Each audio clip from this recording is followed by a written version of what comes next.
अरे चुप कर जा तू।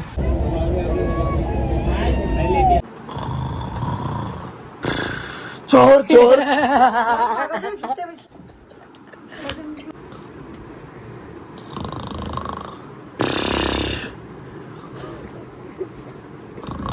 चोरी होगी चोरी। सपने में चोरी होगी मासी जी। Good morning boss. आज धरे नाराज है मेरे से, क्यों? विकेट तोड़ दिया मैंने कहा तोड़ी है विकेट। अच्छा।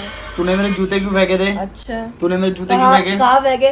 आपने, मैंने रिया जी को बोला था कि रख दो और आप उसी में भड़क गए। पहले तूने मेरे जूते फेंके, ठीक है? अपने आप ही कुछ भी बना रहे 5,000 हो, रुपए के जूते। कुछ भी बना रहे हो। देख अभी मेरा फोन फेंक दिया तूने। अच्छा, खुद से गिरा और मेरा नाम ये पैर मारा तूने। Hello good morning everyone, welcome back to my YouTube channel with Rohit Sehgal vlog. अपनी कुर्ती की पेटी बंद हो तो गाइज जाने वाला हूँ यहाँ से मैं सीधा पानीपत, लेकिन सबसे पहले मैं यहाँ से जाऊंगा मंडी हाउस। गाइज जो कल वाली व्लॉग में पेंडिंग रह गया था ना, जो डायलॉग डिलीवरी है, कैसे डायलॉग को याद करे, उसकी जो प्रो टिप्स थी वो मैं कल वाली व्लॉग में शेयर नहीं कर पाया, क्योंकि आपको पता है गाइज 20 मिनट से ऊपर मेरी व्लॉग हो गई थी इस वजह से। तो चलो दोस्तों, उस दिन की शुरुआत करते हैं पॉजिटिव एनर्जी के साथ। धैर्य की मम्मी ने बोल दिया आज के बाद धैर्य को नहीं पढ़ाना, इसीलिए किताबें यहाँ पे इसकी बेचने के लिए आ गए हैं और इधर और भी सामान बेचने के लिए आया है। और मैंने लेमन टी बनाई थी, मैंने लेमन टी बनाई थी। क्यों, क्या हो गया? 6 किलो 300 गाइस लेमन टी बनाई थी। अगर क्लास खत्म हो गई तो क्या चार डालूंगा लिखता है, संभाल के रखो, किसी को दे दो भाई। अरे प्राइवेट स्कूल में कोई चेंज होती है आजकल, वही नहीं रहती। ठीक है, हमारे स्कूल के टाइम में कुछ और था, आपका टाइम तो नहीं आगे दे देते थे। तो ये गर्म मतलब ठंडी हो जाती है, इस वजह से मसाले लगाते हैं इसको। तो फाइनली आपका भाई यहाँ से जाने वाला है मासी जी। भाई मासी जी पहले ना, आज मैं खुश हूँ क्योंकि मासी जी ने अच्छे से आशीर्वाद दिया मेरे को। क्या कर रहे थे, कुछ हरकतें कर रहे थे क्या आप? धैर्य बाय कर दो। Bye guys. धैर्य मुझसे नाराज नहीं है, ठीक है? चलो सॉरी, सुनाई नहीं दे रहा, जा रहा हूँ मासी जी। यार आज तो कड़क की धूप हो रखी है तगड़ी वाली। धैर्य चला गया, लेकिन ये ट्रैक्टर देखो भाई कितना छोटा है भाई ये। तो मैं निकल चुका हूँ यहाँ से, फटाफट लेते हैं दोस्तों हम लोग e rickshaw. And dialogue delivery और डायलॉग याद करने में ना सबसे इंपॉर्टेंट चीज़ एक और होती है, इमोशन मार्किंग करना। मतलब जैसे हम लोग नॉर्मल इंसान जैसे हम लोग हैं, नॉर्मली हम लोग रियल लाइफ में जैसे हम लोग बोलते हैं ना कि हर एक लाइन के बाद इमोशन चेंज हो जाता है, तो उसी तरह से हमारी डायलॉग डिलीवरी में भी ये चीज़ इंपॉर्टेंट है, हर एक लाइन के बाद इमोशन चेंज होता है। अभी मैं आपको लाइव एग्जाम्पल करके दिखाता हूँ। तो हाँ जी, हमको फाइनली ई रिक्शा मिल चुका है। हम लोग यहाँ से जा रहे हैं नवादा मेट्रो स्टेशन। यहाँ से कितनी दूरी पे है? 15 मिनट। और एक बात बताओ भैया मेरे को, ये अपना इंडिया गेट जाना है मेरे को। इंडिया गेट जाना? हाँ जी। तो मेट्रो पकड़ना पड़ेगा आपको। तो मतलब मेट्रो कौन सी लेनी पड़ेगी? अच्छा, न्यू दिल्ली उतर के फिर उसके, अरे कोई आ गया, रुक जाओ भाई, कोई बैठेगा अभी यहाँ पे। अच्छा, न्यू दिल्ली वाली मुझे लेनी पड़ेगी। न्यू दिल्ली से फिर एग्जिट करके कहीं मतलब अच्छा रिक्शा जाता है, ठीक है ओके। तो गाइज फाइनली मैं निकल चुका हूँ यहाँ से, हम लोग चलते हैं आगे फटाफट। लो जी, नवादा मेट्रो स्टेशन हम लोग आ चुके हैं, चलते हैं फटाफट हम लोग मेट्रो लेते हैं। तो देखा गाइज किस तरह से मैंने इमोशन मार्किंग करके अलग अलग लाइंस को चेंज किया। इसी तरह से अभी मैं मेट्रो से बाहर निकल के फिर आपसे मैं बात करता हूँ गाइज, क्योंकि मेट्रो के अंदर वीडियो बनाना अलाउड नहीं है। लेग की जो एक्सरसाइज होती है ना भाई, वो एक दिन लगाते हैं, लेकिन भाई दर्द 4 दिन रहता है उसका भाई, तगड़े वाला। अभी इतनी सीढ़ियाँ चढ़ के जाना है ना, तो मुझे पता चल रहा है कि भाई टांगों में कितनी जान खत्म हो चुकी है और कितनी जान लग रही है भाई।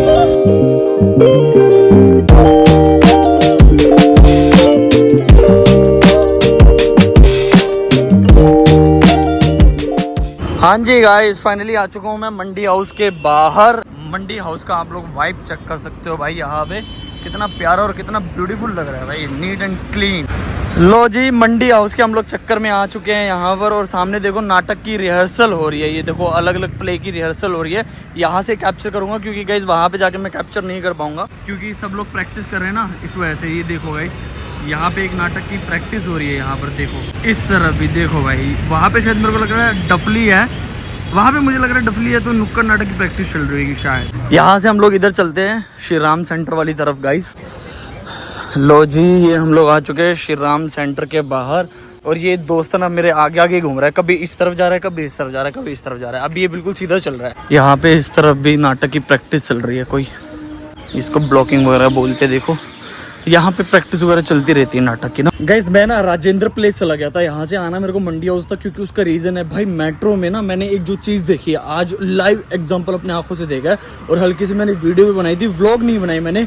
गाइस पता है क्या हो रहा है भाई, आजकल मेट्रो में लगा लो, कहीं पे भी लगा लो, लोग ना शराब पी के ना भाई अपना मेट्रो में घुस के दूसरे की माँ बहन को छेड़ रहे हैं भाई। सच में मैंने अपने लाइव एग्जांपल देखा, हल्की से मैंने वीडियो बनाई है। वो बंदा अलग अलग लेडीजों के पास आके खड़ा होके लाइक उनको लाइक टच करने की कोशिश कर रहा है। टू बी फ्रैंक मैं तो बोलूँ यार, इस चीज़ में ना लेडीज़ों को भी थोड़ा सा अवेयर रहना चाहिए, क्योंकि उनके पास खड़ा तो उनको पता रहे सारी चीज़ें, अवेयर रहना चाहिए। और उसकी एज थी बंदे की नाना करते भी 30-35 साल आराम से थी, तो उसने टच किया, मेरे पास वीडियो थी, प्रूफ था मेरे पास।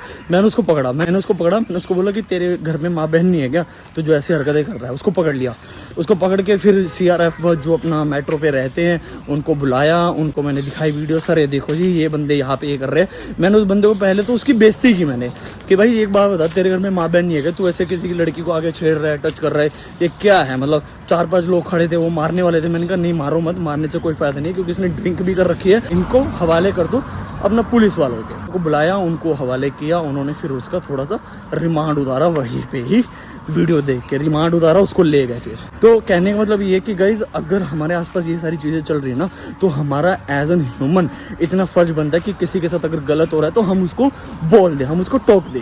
ये हमारा ह्यूमैनिटी मतलब ह्यूमन का एक वो है, अथॉरिटी है।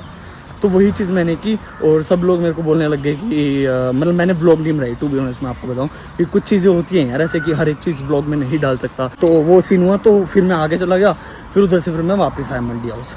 तो बहुत ही गलत चीज़ है यार, ये बहुत ही ज़्यादा गलत चीज़ है।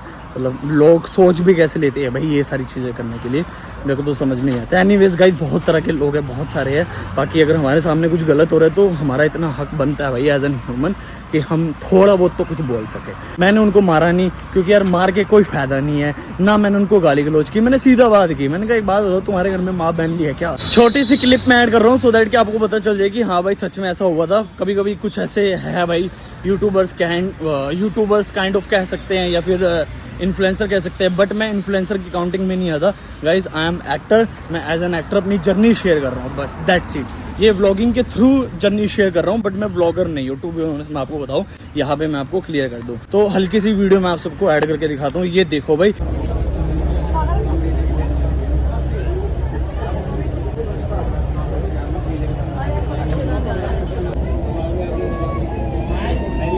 ये है दिल्ली की वीडियो भाई, ये हरकतें कर रहे हैं। ये मेरे को लगता है अलग अलग शहरों में भी होता होगा ऐसा ऑब्वियसली, बट अवेयर हम सबको खुद ही रहना है, सिंपल सी बात है। अभी हम लोग अपने मेन टॉपिक पे आते हैं, फिर उसके बाद निकलते हैं। विवान आएगा मुझसे मिलने के लिए, उससे मिलके आज उसको फाइनली विवान को मैं अपनी व्लॉग में लूँगा, अगर वो ढंग का बन के आया हुआ तो, क्योंकि उसको थोड़ा रहता है कि मतलब सबको ही रहता है कि अच्छा बनूँ तो दिखूँ वैसा, बट मेरे को नहीं रहता। मैं आपका सबके सामने ना वैसे रहता हूँ, चड्डी पड्डी में तो चड्डी पड्डी, जीन्स पैंट में तो जीन्स पैंट, कोट पैंट में तो कोट पैंट, सेम वैसे। मैंने आपको आज के ब्लॉग में सबसे पहला बताया डायलॉग डिलीवरी के लिए गाइज कि हमको इमोशन मार्किंग करनी है। इमोशन मार्किंग गाइज आप सबको बता दिए कि हर एक लाइन के बाद ना डायलॉग डिलीवरी का एक पैटर्न होता है। हर एक चीज के बाद, हर एक लाइन के बाद इमोशन हमारे चेंज होते हैं। लाइक एग्जाम्पल के लिए अगर मैं आपको एग्जाम्पल दे दूं, यहाँ पे हम लोग सोचते हैं कि 3 कैरेक्टर है, लाइक एक आप हो गए, एक मैं, और एक साथ में एक लड़का है। देखो सामने वाले को बोल रहा हूँ कि मैंने जब तुझे मना किया था कि तू उधर मत जा, क्यों गया। बीच में वो बीच में बोल रहा है तो मैं उसको बीच में चुप कराऊंगा। वेरिएशन देखना, जस्ट इम्प्रोवाइजेशन करूंगा मैं छोटा सा, एंड ऑल्सो आपको बताऊंगा कि गाइस इम्प्रोवाइजेशन बहुत ज़्यादा इंपॉर्टेंट होता है। अगर आप लोग चाहते हो कि इम्प्रोवाइजेशन क्या होता है, क्यों होता है, उसके ऊपर व्लॉग बनानी चाहिए, तो मैं डेफिनेटली बनाऊंगा। तो अभी मैं शुरू करता हूँ गाइस। तो जैसे मान लो एक सामने मेरा कैरेक्टर है, एक यहाँ पे मेरे कैरेक्टर है, ठीक है, और एक मैं, टोटल 3 कैरेक्टर है। 3, 2, 1 एंड एक्शन। नहीं, मैं तुझसे पूछ रहा हूँ कि तू पूछ के किससे गया था। तूने मुझसे बात की थी, हाँ की थी तूने मुझसे बात। जब मैंने तुझे मना कर दिया कि तुझे वहां पर नहीं जाना, तो तू किससे पूछ के गया। अरे चुप कर जा, तू तेरे से बात कर रहा हूं, मुझे इस बात का तू जवाब दे दे, तू गया किससे पूछ कर। हाँ, तेरे बाप की इतनी बेइज्जती करने के बाद तू अगर उसके चौखट पे जाके तू उसके सामने भीख मांग रहा है, तो तुझे क्या लग रहा है कि तू सही कर रहा है। हाँ, अगली बार तेरे मुंह में से आवाज नहीं आनी चाहिए, सुन रहा है। नहीं तू इस बात का मुझे जवाब दे दे, समझ गए गाइज, मतलब ये अभी मैंने प्रॉपरली नहीं किया है, जस्ट मैंने आपको एक्सप्लेन किया है कि गाइज ये चीज़ है, देख लो इमोशन मार्किंग कि आप कहाँ पे ज़्यादा स्ट्रेच दोगे, कहाँ पे आप पोज दोगे, कहाँ पे आप चीज़ों को लाइक ज़्यादा खींचोगे, स्ट्रेच करोगे, तो ये सारी चीज़ें ना बहुत ज़्यादा इंपॉर्टेंट है भाई एक्टिंग में। जब आप इन चीज़ों को एक डायलॉग में फाइनलाइज कर लोगे, लाइक एक आउटर फाइनलाइज कर लोगे कि मुझे इसको इस तरह से बोलना है, तो डायलॉग ऑटोमेटिकली